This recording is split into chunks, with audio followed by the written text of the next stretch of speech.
Hi friends, welcome to my channel learning with Prachi. और आज हम डिस्कस करने वाले हैं क्लास 10th इंग्लिश लिटरेचर की कुछ इंपॉर्टेंट क्वेश्चंस। अगर आपने सैम्पल पेपर इंग्लिश का देखा हो तो आपको पता होगा कि ये जो चैप्टर्स हैं, Bholi, the proposal, the black aeroplane, the thief story and a letter to God, इनसे लॉन्ग क्वेश्चंस बने हैं, पर्टिकुलरली 5 मार्क्स के। तो इस वीडियो में हम डिस्कस करने वाले हैं इन चैप्टर से रिलेटेड क्वेश्चंस को और उन क्वेश्चंस के जवाब हमको किस तरीके से देने हैं। So without wasting any time, let's get started.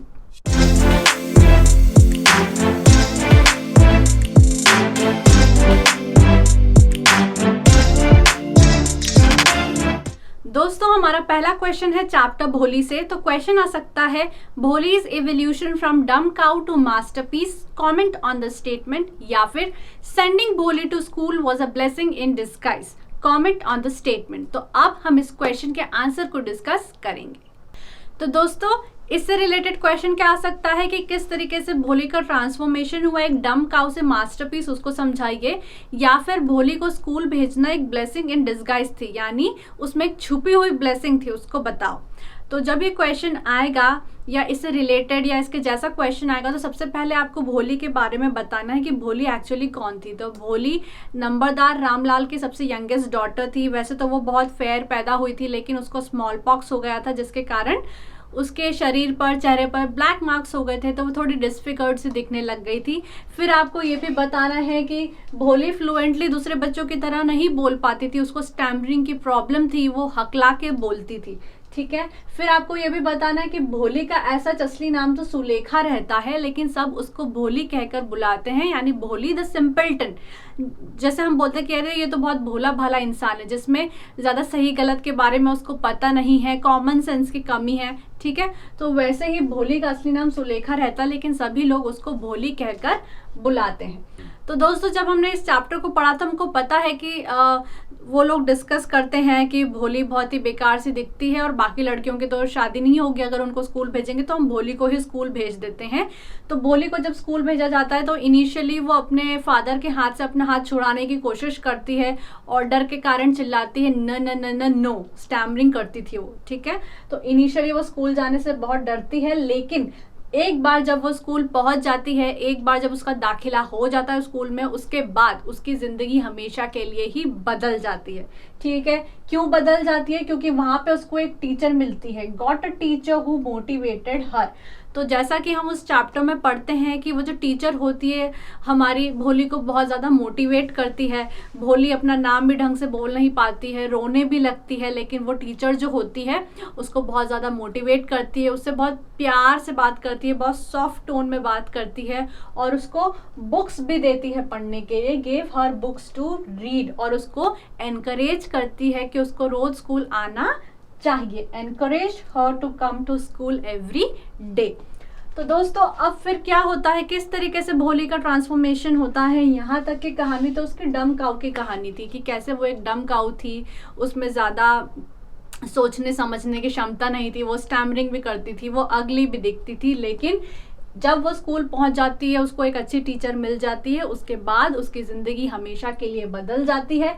हम देखते हैं उस चैप्टर में कि कुछ साल बाद जब भोली की शादी बिशंबर नाथ से कराई जाती है और वो डाउरी की भी डिमांड करता है, तो भोली अपने हक की आवाज़ उठाती है और वो फ्लुएंटली बोलना चालू कर देती है, स्टार्टेड स्पीकिंग फ्लुएंटली, और उसके टोन में एक कॉन्फिडेंस भी झलकता है, वो बहुत कॉन्फिडेंट हो जाती है और वो अब एक इंडिपेंडेंट गर्ल हो जाती है। तो ये भी हमने डिस्कस करा कि turned away the greedy bridegroom and stood against dowry. तो जब उसको एक अच्छी टीचर मिल जाती है तो ना सिर्फ वो पढ़ी लिखी बन जाती है, एजुकेटेड बन जाती है, जबकि वो कॉन्फिडेंट भी बन जाती है, इंडिपेंडेंट भी बन जाती है और डाउरी के अगेंस्ट खड़ी भी हो जाती है और अपने फादर के ऑनर को बचाती है। ठीक है। तो ये आंसर हो गया। लेकिन इस चैप्टर में हमने बहुत सारे सोशल इश्यूज को भी पढ़ा था। हमने जब ये चैप्टर की वीडियो देखी थी तो हमने देखा था कि कौन कौन से पैराग्राफ में कौन कौन से सोशल इश्यूज दिखाई दे रहे हैं। तो हमने इस चैप्टर में कौन कौन से सोशल इश्यूज की बात करी थी, जेंडर डिस्क्रिमिनेशन की बात करी थी, क्योंकि चैप्टर में बताया गया था कि कैसे रामलाल के बेटों को पढ़ने के लिए बाहर भेज दिया गया, लेकिन लड़कियों से घर के ही काम कराए जाते थे, उनको पढ़ने के लिए नहीं भेजा जाता था। फिर डाउरी तो हमने विशंबरनाथ के केस में देख ही लिया कि किस तरीके से वो भोली के फादर से डाउरी की डिमांड करता है। ठीक है, सुपरस्टिशन या फॉल्स बिलीफ, क्योंकि जब भोली की मदर कहती है कि अगर हम अपनी बेटियों को स्कूल भेज देंगे पढ़ने के लिए तो उनसे शादी कौन करेगा। And not sending girls to school, लड़कियों को एनकरेज नहीं करा जाता था स्कूल भेजने के लिए। तो अगर उससे रिलेटेड भी कोई क्वेश्चन आता है तो हमने ये सोशल इश्यूज पढ़े थे। ठीक है, तो अगर ये क्वेश्चन आता है एग्जाम में तो आपको पहले बताना है कि किस तरीके से भोली पहले अच्छी नहीं दिखती थी, उसको स्मॉल पॉक्स के कारण ब्लैक मार्क्स थे, स्टैमरिंग की प्रॉब्लम थी, दूसरे बच्चों की तरह स्मार्ट नहीं थी। ठीक है, उसको घर में इग्नोर करते थे सभी लोग, उस पर ध्यान नहीं देते थे।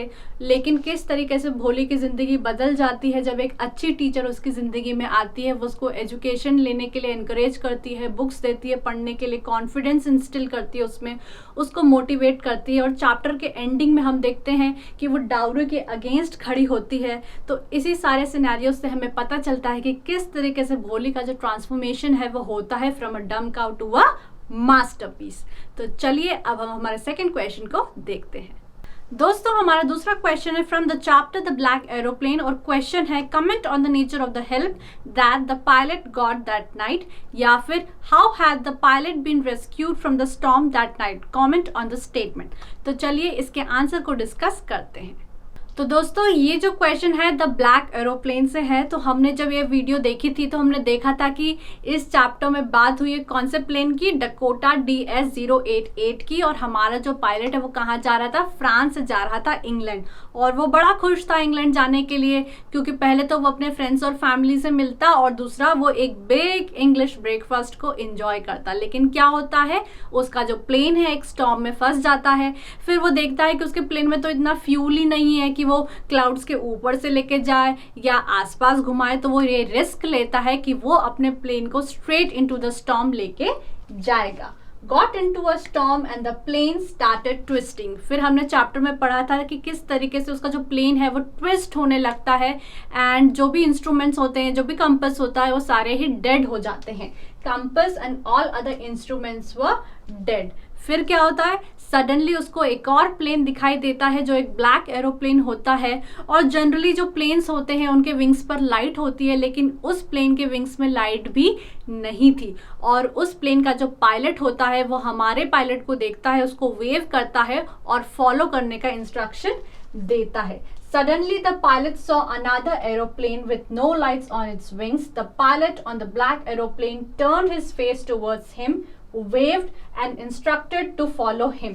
तो हमारा जो पायलट होता है लाइक एन ओबीडियंट चाइल्ड इस ब्लैक एरोप्लेन को फॉलो करता है एंड रनवे तक पहुंच जाता है। अब क्वेश्चन में ये पूछा है कि उसकी हेल्प किसने करी, उस पायलट की हेल्प किसने करी, comment on the nature of help. So it is very difficult to conclude as to who helped the pilot, and this point is open to interpretation। यानी कि चैप्टर में तो ये बिल्कुल भी क्लियर नहीं करा जाता है कि हमारे पायलट की हेल्प किसने करी है, लेकिन जो पढ़ने वाले हैं, जो रीडर्स है, ओपन टू इंटरप्रिटेशन करके रखा है कि वो जो भी सोचता है वही हो सकता है। तो बहुत सारे पॉइंट्स हैं जो बता सकते हैं कि हमारे पायलट की मदद किसने करी। पहला, इल्यूजन या फिर हेलुसिनेशन। बहुत बार ऐसा होता है कि जब हम बहुत ज़्यादा एक्सट्रीमली डिफिकल्ट सिचुएशंस में होते हैं तो हमारा जो माइंड है वो हेलुसिनेट करने लगता है, मन से ही इमेजिनरी सिचुएशंस बना लेता है। तो चूंकि हमको पता था कि हमारा जो पायलट था वो एक गुड एंड ब्रेव पायलट था, वो बहुत ही अच्छा पायलट था, तो हो सकता है कि उस सिचुएशन में वो हेलुसिनेट करने लग गया हो और उसने अपनी ही एक इमेजिनरी सिचुएशन बना ली हो, और हो सकता है कि पायलट ने ही खुद की मदद करी हो। नेक्स्ट हो सकता है ऑन कॉन्शियस, यानी खुद ही का दिमाग उसने लगाया हो।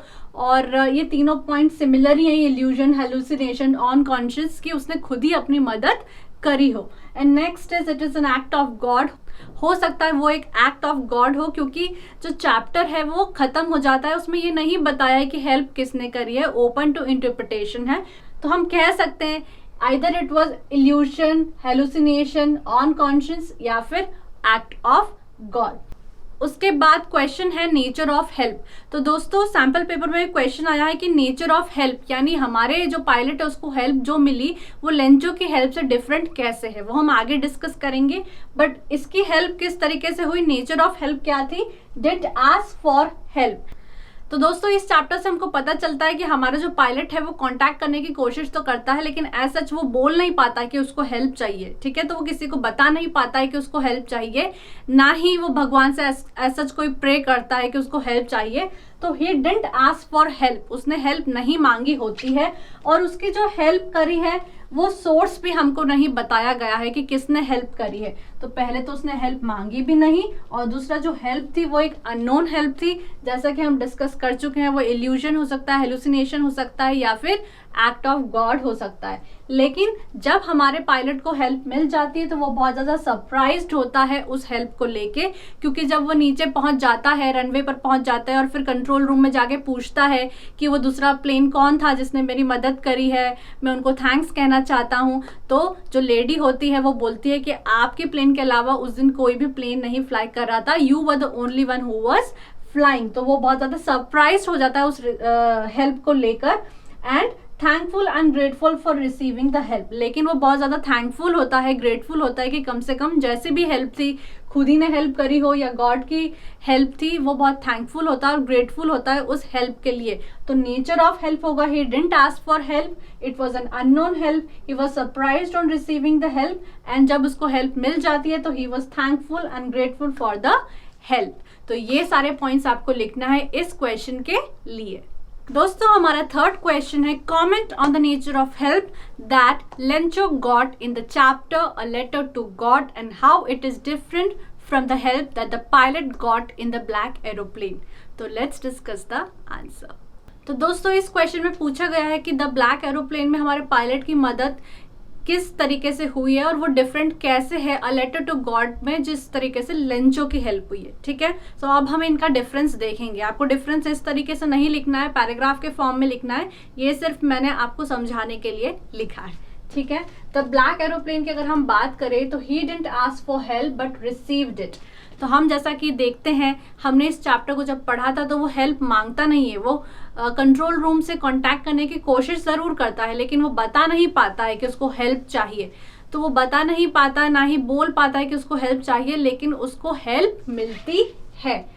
ऑपोजिट टू लेंचो, लेंचो क्या करता है, क्लियरली भगवान को एक लेटर लिखता है और बोलता है कि भगवान मेरी जो फील्ड थी और मेरी जो क्रॉप थी वो बर्बाद हो चुकी है और अब मेरे पास खाने पीने के लिए कुछ भी नहीं है, मेरी फैमिली कैसे सर्वाइव कर पाएगी। तो वो क्या करता है, आस्क्ड फॉर हेल्प। और हेल्प कैसे मांगता है, भगवान को एक लेटर लिखता है कि हे भगवान मेरा इतना सारा नुकसान हो गया है, मेरी फील्ड इतनी नुकसान हो गई है, आप मुझे जल्दी से 100 पीसोस भेज दीजिए। तो यहाँ पे वो क्लियरली हेल्प मांग रहा है, ठीक है। यहाँ पे हेल्प नहीं मांग रहा है, लेकिन यहाँ पे क्लियरली भगवान को एक लेटर लिख के हेल्प मांग रहा है।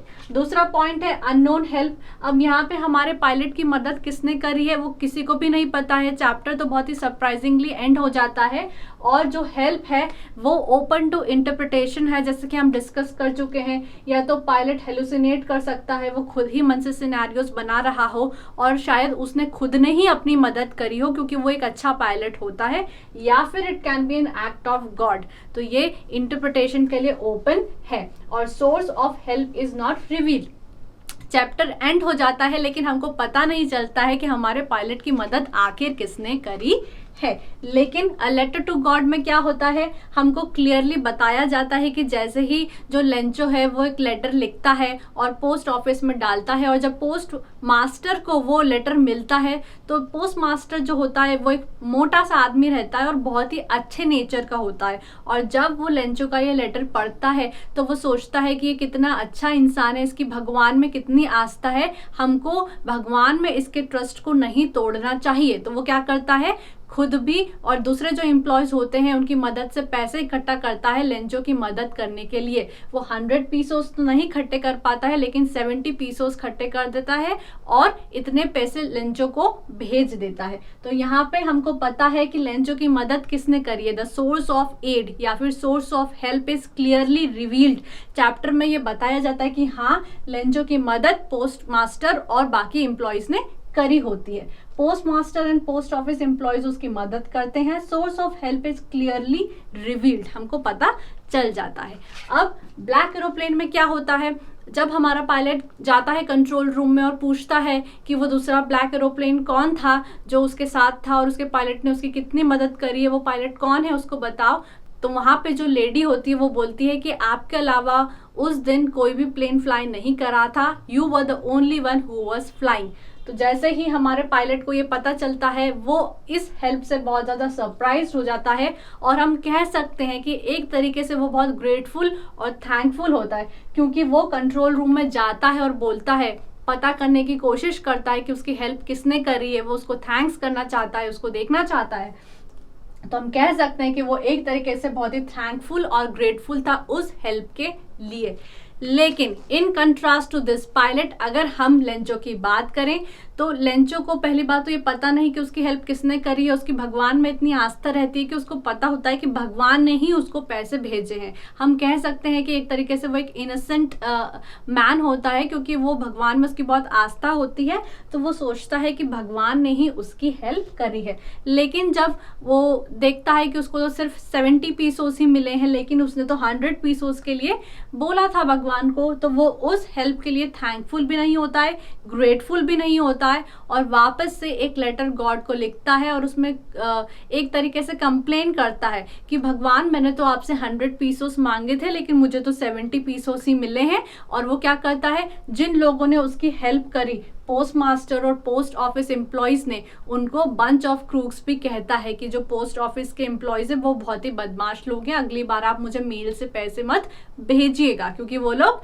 चुरा लेते हैं, निकाल लेते हैं। ठीक है, तो वैसे तो हम ये देख सकते हैं कि लेंचो को नहीं पता है कि पोस्ट मास्टर या दूसरे एम्प्लॉयज ने उसकी मदद करी है, लेकिन वो इस हेल्प के लिए, जहाँ तक हम उस नेचर ऑफ हेल्प की बात करें तो जो हमारा लेंचो होता है वो ग्रेटफुल भी नहीं होता है उस हेल्प के लिए, थैंकफुल भी नहीं होता है कि चलो उसको 70 पीसोस तो मिले, बल्कि वो तो भगवान को बोलता है कि मैंने तो आपसे 100 पीसोस का बोला था, मुझे 70 पीसोस ही मिले हैं। तो वो बहुत ज़्यादा कंप्लेनिंग नेचर वहाँ पे दिखाता है। तो ये डिफरेंस रहेगा हेल्प में जो हमारे ब्लैक एरोप्लेन के चैप्टर में पायलट को मिली और जो अ लेटर टू गॉड में लेंचो को मिली।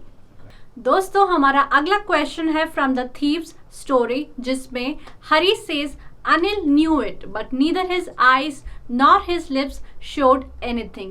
Anil successfully addressed the situation by not addressing it at all. Comment. तो चलिए इसके आंसर को डिस्कस करते हैं। दोस्तों, क्वेश्चन में ये बताया गया है कि अनिल को हरी की चोरी के बारे में सब कुछ पता चल जाता है, लेकिन ना ही अनिल अपनी आंखों से कुछ जाहिर होने देता है, ना ही होठों से कुछ बोलता है। तो इसको एक्सप्लेन करिए। तो हमको अपना आंसर ऐसे शुरू करना है कि Anil knew about the theft but neither thrashed Hari nor even mentioned it in front of him. यानी अनिल को चोरी के बारे में तो पता चल जाता है, लेकिन वो हरी को ना तो कुछ बोलता है, ना ही उस इंसिडेंट्स को डिस्कस करता है, क्योंकि Anil was glad that Hari realised his mistake and importance of education. क्योंकि अनिल इस बात को जानकर बहुत ग्लैड होता है या बहुत खुश होता है कि हरी को अपनी मिस्टेक रियलाइज हो गई और उसको एजुकेशन का इम्पोर्टेंस भी पता चल गई। चैप्टर में एक लाइन भी है जो हरी बोलता है कि अगर वो पढ़ना लिखना सीख लेता है तो there is no limit to what he can achieve. अगर वो एक पढ़ा लिखा इंसान बन जाता है तो वो कुछ भी अचीव कर सकता है। और हमको चैप्टर में ये भी पता चलता है कि अनिल ना सिर्फ हरी को कुकिंग सिखाता था बल्कि उसको पढ़ना लिखना भी सिखाता था। वैसे तो हरी झूठ बोल देता है कि उसको खाना बनाते भी आता है, लेकिन जब हरी खाना बनाता है पहले दिन तो अनिल उस खाने को कुत्तों को डाल देता है क्योंकि वो बहुत गंदा बना हुआ रहता है। तो अनिल ना सिर्फ उसको कुकिंग सिखाता है बल्कि उसको पढ़ना लिखना भी सिखाता है। तो इसलिए जब अनिल को पता चलता है कि हरी को अपनी मिस्टेक रियलाइज हो गई है, वो बहुत खुश होता है और अप्रिशिएट करता है उसकी ऑनेस्टी को। Appreciated Hari's honesty as he came back realizing his mistake and returned the money to Anil. तो अनिल इस बात से बहुत खुश होता है कि जो हरी है उसकी ऑनेस्टी प्रिवेल करी है उसकी टेम्पटेशन के ऊपर और उसने चोरी करे हुए पैसे वापस अनिल को दे दिए हैं। There was a 50 rupee note between Anil's fingers and he said, I made some money yesterday and now you will be paid regularly. तो हमको चैप्टर में पता चलता है कि अनिल पहले रेगुलरली हरी को पे नहीं कर पाता था, लेकिन चोरी के दूसरे दिन वो क्या करता है, अपने तकिए के नीचे से एक 50 रुपी नोट निकालता है और हरी को दे देता है। और वो जो नोट होता है थोड़ा सा वेट होता है, गीला होता है, जिससे अनिल को पता चल जाता है कि किसी ने पैसे निकालने की कोशिश करी हुई होती है। फिर भी वो 50 रुपी नोट हरी को दे देता है और बोलता है कि अब से तुमको रोज मैं पे करूंगा। When Hari took the note, it was still wet from last night's rain। तो वो नोट जो होता है थोड़ा सा वेट होता है। It was clear to Anil, तो ये क्लियरली अनिल को पता चल जाता है कि किसी ने पैसे निकालने की कोशिश करी है। और किसी ने क्या, कौन हो सकता है जो पैसे निकालेगा, हरी निकालेगा। लेकिन वो हरी को कुछ भी नहीं बोलता है, क्योंकि उसे लगता है कि हरी जो है उसको अपनी मिस्टेक रियलाइज हो गई है और उसकी ऑनेस्टी जो है उसकी टेम्पटेशन पे प्रिवेल कर चुकी है, इसलिए वो हरी को कुछ भी नहीं बोलता है। और क्या बोलता है वो हरी को, Anil said today we will start writing sentences. फिर वो हरी को बोलता है कि आज से हम सेंटेंस लिखना शुरू करेंगे। तो हमको क्लियरली पता चलता है कि Anil wanted Hari to become a literate man and lead a respectful life. तो वैसे भी हमको चैप्टर में पता चलता है कि अनिल तो वैसे ही बहुत अच्छा इंसान है, वो उसको कुकिंग सिखाता है, पढ़ना लिखना सिखाता है। तो अनिल तो यही चाहता है कि हरी जो है वो एक लिटरेट मैन बने, पढ़ा लिखा इंसान बने, एक रेस्पेक्टफुल लाइफ जिए। तो वो इसीलिए कुछ भी हरी को नहीं बोलता है। Taught Hari cooking and writing. और अनिल को ये भी पता चल जाता है कि जो हरी की ऑनेस्टी है वो प्रिवेल कर चुकी है उसकी टेम्पटेशन पे। अब यहाँ पे एक और इम्पॉर्टेंट पॉइंट ये है कि discussing theft would have been counter productive. Counter productive का मतलब है कोई चीज लाभ न देके हानि करे, यानी कोई चीज बेनिफिट न देके लॉस करे। तो अनिल को ये भी पता था कि अगर वो थेफ्ट के बारे में डिस्कस करेगा तो वो काउंटर प्रोडक्टिव हो सकती है, वो बेनिफिट से ज़्यादा नुकसान कर सकती है। हो सकता है हरी को डिस्कशन के दौरान बहुत गिल्टी फील होता, वो अनिल को छोड़ के जा सकता था, फिर वो कहीं और चोरी करने लगता। तो इसीलिए अनिल ने वो चोरी की जो घटना है उसको डिस्कस नहीं करा, क्योंकि वो काउंटर प्रोडक्टिव हो सकता था। अनिल वैसे ही बहुत अच्छा इंसान था, वो चाहता था कि हरी एक रेस्पेक्टफुल लाइफ जिए, लिटरेट इंसान बने। और जब हरी की जो ऑनेस्टी है वो उसकी टेम्पटेशन पे प्रिवेल कर गई, इसीलिए अनिल ने कुछ भी नहीं बोला। तो हम कह सकते हैं कि अनिल ने विदाउट एड्रेसिंग द सिचुएशन को एड्रेस कर दिया। तो इस तरीके से हम इस क्वेश्चन के आंसर को लिखेंगे। दोस्तों हमारा लास्ट क्वेश्चन है from the chapter the proposal से। क्वेश्चन है describe the incidents of humour from the play the proposal, या फिर the principle of forgive and forget helps a lot in maintaining cordial relationship with our neighbours, explain. तो चलिए इस question के answer को discuss करते हैं। तो दोस्तों हमारा क्वेश्चन इस बारे में है कि नेबर्स को तो कॉर्डियल रिलेशनशिप शेयर करना चाहिए। हमको क्या मैसेज मिल रहा है इस चैप्टर से जिसका नाम है द प्रपोजल, या फिर किस तरीके से द प्रपोजल में ह्यूमर को दिखाया गया है उसको डिस्कस करिए। या फिर क्वेश्चन ये भी आ सकता है कि आपको इमेजिन करना है कि लोमोव और नतालिया फाइट कर रहे हैं, तो वो किन किन चीज़ों पे फाइट कर सकते हैं वो आपको लिखना है। तो दोस्तों द प्रपोजल में हमने पढ़ा था नतालिया के बारे में और लोमोव के बारे में। तो हमने पढ़ा था कि नतालिया जो है वो चुबुकोव की डॉटर है, वो एक्सीलेंट हाउसकीपर है लेकिन बहुत ज़्यादा आर्गुमेंटेटिव है, और लोमोव भी बहुत ज़्यादा आर्गुमेंटेटिव है। वो नतालिया का नेबर होता है, लेकिन ये दोनों ही लोग छोटी छोटी बातों पर झगड़ा करने लग जाते हैं जो कि नेसेसरी भी नहीं होता है। तो हम नतालिया के लिए कह सकते हैं कि she is very argumentative and full of pride, और सिमिलरली हम लोमोव के लिए भी यही कह सकते हैं कि वो भी काफ़ी ज़्यादा आर्गुमेंटेटिव है और फुल ऑफ प्राइड है, और दोनों ही लोग बहुत ही छोटी छोटी बातों पर झगड़ा करने लगते हैं। फिर वो किस बात पे झगड़ा करते हैं, वो ऑक्सन मेडोज के ऊपर झगड़ा करते हैं, क्योंकि नतालिया बोलती है कि वो उसका है और लोमोव बोलता है कि वो तो उसका है। नतालिया बोलती है कि ऑक्सन मेडोज तो मेरा है, और ऑक्सन मेडोज वही होते हैं जो बर्चवुड और बर्न्ट मार्श के बीच में होते हैं, और वो बोलती है कि सालों से ऑक्सन मेडोज तो हमारे ही हैं, लेकिन लोमोव बोलता है कि नहीं नहीं वो तो हमारे होते हैं, और वो कोर्ट में भी इस बात को साबित कर सकता है। और इसी बीच में चुबुकोव भी आ जाता है और वो नतालिया को ही सपोर्ट करता है। तो पहले तो वो ऑक्सन मेडोज के कारण झगड़ा करने लगते हैं और फिर वो डॉग ब्रीड के ऊपर झगड़ा करने लगते हैं, क्योंकि नतालिया के पास रहता है स्क्वीजर और लोमोव के पास कौन सा डॉग होता है, गेस होता है। तो नतालिया बोलती है कि तुमने तो बहुत ही महंगे में अपने डॉग को खरीद लिया, 125 रूबल्स में खरीद लिया, मेरे डैडी ने तो हमारे स्क्वीजर को 85 रूबल्स में खरीदा है और वही बेस्ट डॉग है। तो जो लोमोव होता है वो नतालिया को कहता है कि तुम्हारा जो डॉग है वो बिल्कुल भी अच्छा नहीं है, वो प्रॉपरली हंट भी नहीं कर सकता है, उसके जॉज भी नहीं प्रॉपर है। तो ये कौन कहता है, ये लोमोव कहता है नतालिया को। तो नतालिया कहती है कि तुम्हारा डॉग भी बहुत ओल्ड और लेम है, वो ठीक से चल भी नहीं पाता है। और फिर वो डॉग ब्रीड्स के ऊपर झगड़ा करने लगते हैं। तो हमको ये दोनों ही पॉइंट आंसर में दिखाना है कि पहले वो ऑक्सन मेडोज को लेके झगड़ा करने लगते हैं, फिर वो डॉग ब्रीड के ऊपर झगड़ा करने लगते हैं। अब उनका झगड़ा चलते ही रहता है। इतने में जो लोमोव होता है वो घर से बाहर निकल जाता है। तब चुबुकोव नतालिया को बताता है कि जो लोमोव है वो तो एक मैरिज प्रपोजल लेकर आया रहता है और नतालिया ऑलरेडी एक लव सिक कैट होती है, वो लोमोव को पसंद करती है। तो जैसे उसको ये पता चलता है कि लोमोव एक मैरिज प्रपोजल लेके आता है, वो जोर जोर से रोने लगती है और लोमोव को वापस बुलाने के लिए कहती है। और जब लोमोव वापस आ जाता है तो वो मैरिज के कारण सारी ही उनकी एनिमिटी को भूल जाती है और फिर से बात शुरू करने लग जाती है। लेकिन वो बात शुरू करती है, फिर वही डॉग की बात आ जाती है और वो झगड़ा करने लगते हैं और लोमोव को चक्कर आ जाते हैं, वो गिर जाता है और जब उसको होश आता है वो वापस से झगड़ा करने लगते हैं। तो यहाँ पे ह्यूमर को बताया गया है कि कैसे छोटी छोटी बात पर वो झगड़ा करने लगते हैं।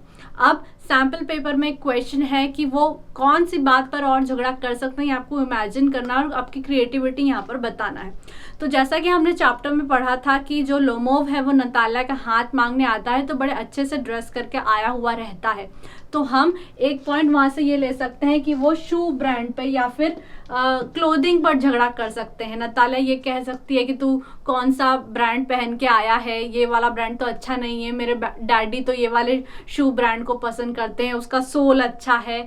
तो लोमोव कह सकता है नहीं यही ब्रांड अच्छा है, ठीक है। तो इस तरीके से वो शू ब्रांड पे झगड़ा कर सकते हैं। हाउस डेकोर पे झगड़ा कर सकते हैं क्योंकि लोमोव नतालिया के घर आया हुआ रहता है, तो वो हाउस डेकोर पे भी झगड़ा कर सकते हैं कि हाउस की ये डिज़ाइन नहीं, ये डिज़ाइन अच्छी होना चाहिए या ये पेंटिंग की जगह वो पेंटिंग अच्छी होनी चाहिए।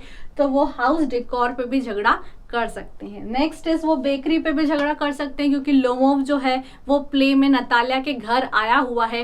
तो जैसे ही कोई मेहमान हमारे घर आता है तो हम उसको खाने पीने के लिए बेकरी आइटम्स प्रेजेंट करते हैं, उसके लिए चाय कॉफ़ी बना के लाते हैं। तो सिमिलरली वो इस बात पर भी झगड़ा कर सकते हैं कि कौन सा बेकरी आइटम बेटर है, कौन सी कंपनी के बिस्किट ज़्यादा अच्छे होते हैं, कौन सी कंपनी की कॉफ़ी ज़्यादा अच्छी होती है, ठीक है। तो ये बेसिक पॉइंट्स हैं जिन पर वो झगड़ा कर सकते हैं और आप क्रिएटिवली इनमें पॉइंट्स अपने ऐड कर सकते हो कि नतालिया ने क्या बोला होगा और लोमोव ने क्या बोला होगा। तो इस तरीके से आप इस क्वेश्चन को आंसर कर सकते हो।